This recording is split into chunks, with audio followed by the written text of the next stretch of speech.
And Brian, one of the bits of your book that I didn't mention earlier on is when you do a chapter on politics, and you say you were always a great Labour supporter. You spoke at the late John Smith's funeral, and a friend of Gordon Brown in the old days, and you moved to the SNP.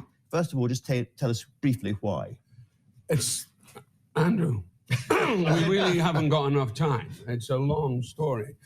And it comes really down to what I thought was a failure of social democracy, particularly around about 2012, 2010. Also, the Iraq War, that affected me. Blair's hubris affected me. And I saw the party going in a certain direction.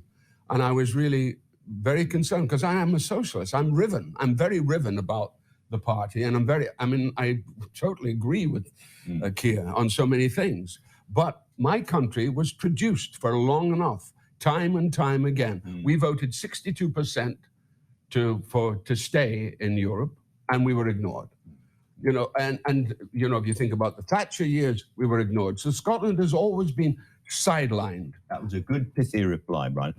Keir, is there anything you can say to Brian to win him back, do you think? Well, I hope so, because it is certainly true that we have to do a lot of hard work in Scotland. I think what Brian has said is really the most important thing, which is actually respect and listening to Scotland has to be an essential part of this, not an afterthought, not a secondary consideration.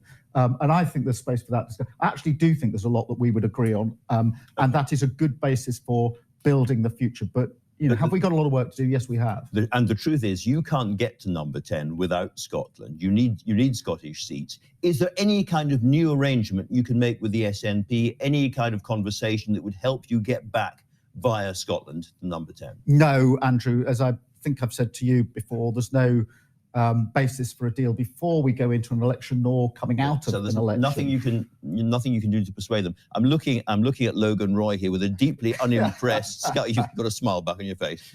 But so what's your response to that? Well, it's a hard question. It really is. It's a painful question. You know, I've been caught. You know, I look at what happened in the north during the last election. I was devastated by that, because I'm a socialist. Principally, I'm a socialist. But also I have to put my country first, because I have looked at what's happened to my country and I'm disgusted by what's happened. And the penny only dropped later. I didn't, because I was young, I was ambitious. I was thinking about other things. I wasn't thinking about politics. And of course, I was the voice of Labour in 1997. I did all the ads, and I gave myself to it. But in the end of the day, Scotland is prime for me. A lot more work to be done. A lot more discussion for us. A lot more discussion. We're out of time. Thanks both very much indeed.